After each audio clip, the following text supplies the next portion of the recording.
Você quer saber se a sua carteira de fundo imobiliário está alinhada com a carteira de um gestor profissional de fundos imobiliários? Então, nesse caso, da Quineia, uma das maiores casas aí de gestão do nosso país. Então, vamos falar do fundo de fundos de investimento imobiliário CAFOF, tá? Utilizar o relatório gerencial aqui de maio, mais atualizado. Antes, rapidamente, algumas informações gerais, tá? O fundo tem um patrimônio líquido ali de mais de 669 milhões de reais, 23 mil cotistas, taxa de administração e gestão 0,92, taxa de performance 20% sobre o QCD, a variação do IFIX, cota patrimonial e cota de mercado, com um leve desconto, né, um desconto ali de R$ 2,49, tá certo? Fundo que se desempenhou muito bem nos últimos 12 meses, tá? O fundo vai pagar ali 80 centavos por cota, tá? Na data do dia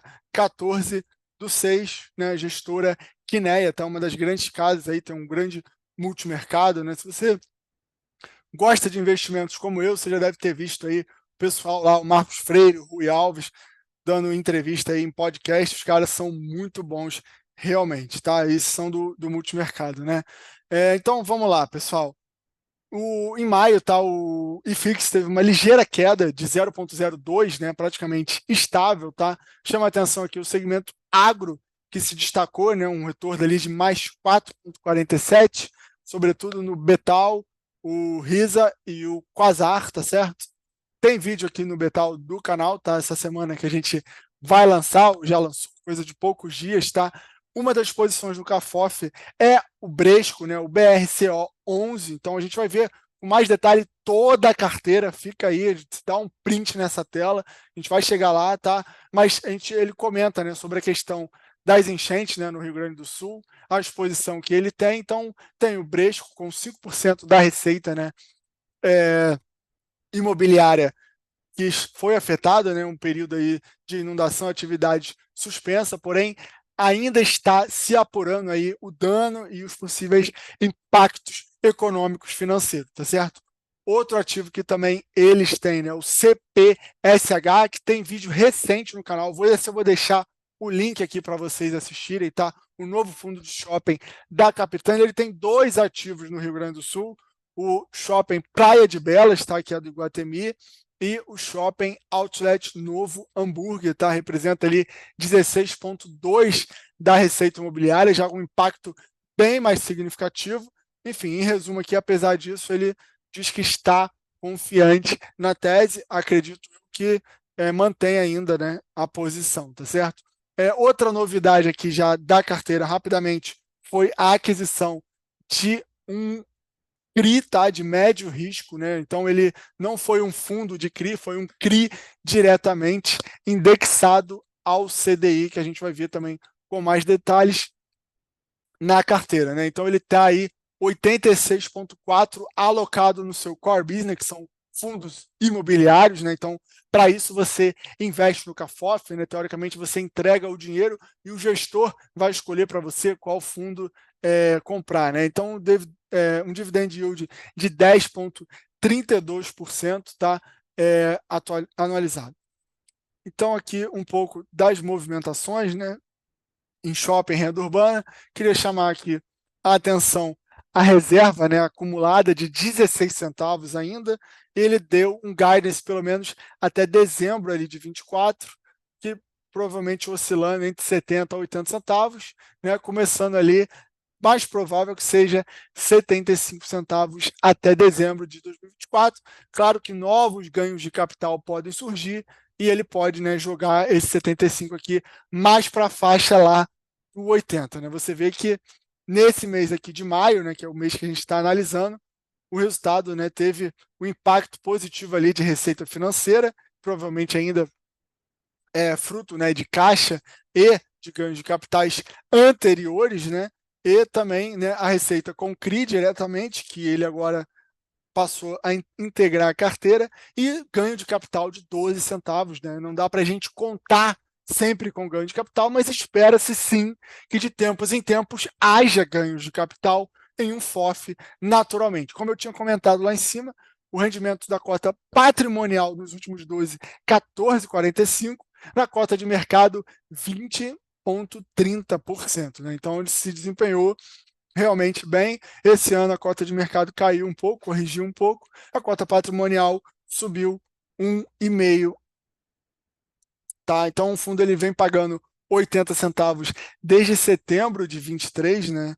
Chegou na dezembro a pagar ali R$ 1,03, bem interessante. Tá? Então, aqui a gente chega já na parte da carteira do fundo, que é a parte mais importante, a que mais nos interessa, tá? Sem dúvida.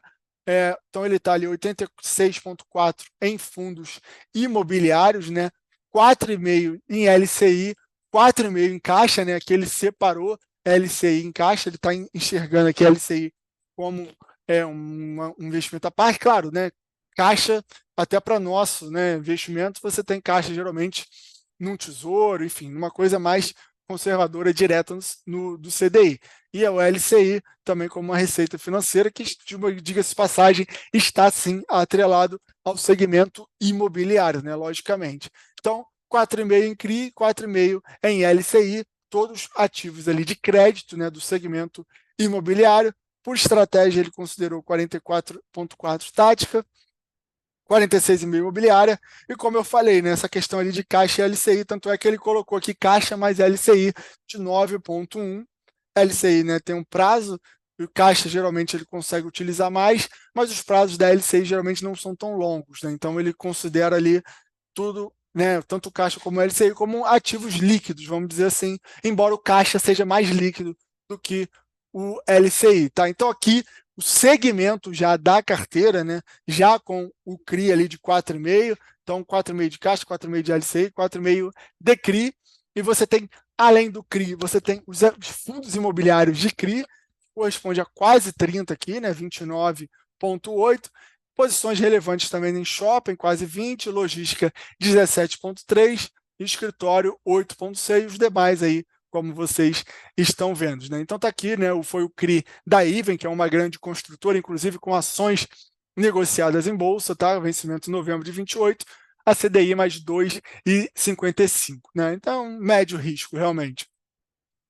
Então aqui a gente chega ali, né, na parte mais importante aqui do vídeo, tá? Você dá um print, eu vou deixar bastante tempo nessa tela aqui, mas se for o caso, você dá um print aí e veja também.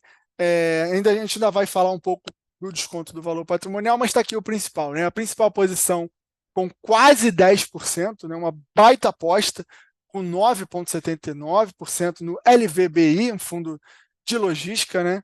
Seguido pelo HSMOL com 8,27, com KNCR, que é da própria casa, com 6,67, enfim, VISC com 6,01. Essas são as principais posições. Né? Depois você tem uma outra faixa ali, mais ou menos de 4 a 3%, com nomes conhecidos também como XP-LG, o BC Fund, uma outra grande faixa ali, até 2 a 1%, com dos quais o BRCO, né, que é um dos fundos que ele falou lá em cima. Tá? Então, aqui eu fiz o que você pode fazer aí também, deixando nos comentários quais desses ativos aqui que você tem na sua carteira. Eu marquei os meus aqui, estão marcados em amarelo, claro que não é a mesma proporção dele aqui, mas enfim, começando do maior aqui, eu tenho um pouco também do LVBI, tenho um pouco do VISC, tenho um pouco do BRCR11, tenho o XPLG, já é uma posição um pouco maior na minha carteira, tenho o RBRR11, também uma posição grande na carteira, na minha, né? E o JSRE também tenho, o BRCO também já foi maior, né? Recentemente eu dei uma diminuída, mas ainda tem uma posição relevante na minha carteira de fundo imobiliário, e o RBRF eu também tenho uma posição aí maior do que eles na minha carteira pessoal. Né? Então tem vários fundos aqui, né, bastante conhecidos, outros nem tantos, né, como o TVRI11, o HA11, que é o fundo de laje, né, prêmio ali, enfim, o MXRF, muita gente tem, né, Vigir também, enfim, CPTS, muita gente tem também, tem um grande número de cotistas. Você deixa nos comentários aí qual que você tem, valeu? E para fechar aqui a conta, a gente mostra, né, o desconto que ele está sendo negociado com 2,61% de desconto sobre o seu valor patrimonial, tá certo? Por hoje era isso, pessoal. Falamos do fundo de fundos de investimento imobiliário da Quineia, o CAFOF. Valeu? Grande abraço, não deixe de se inscrever no canal e, claro, deixar um like para dar uma moral.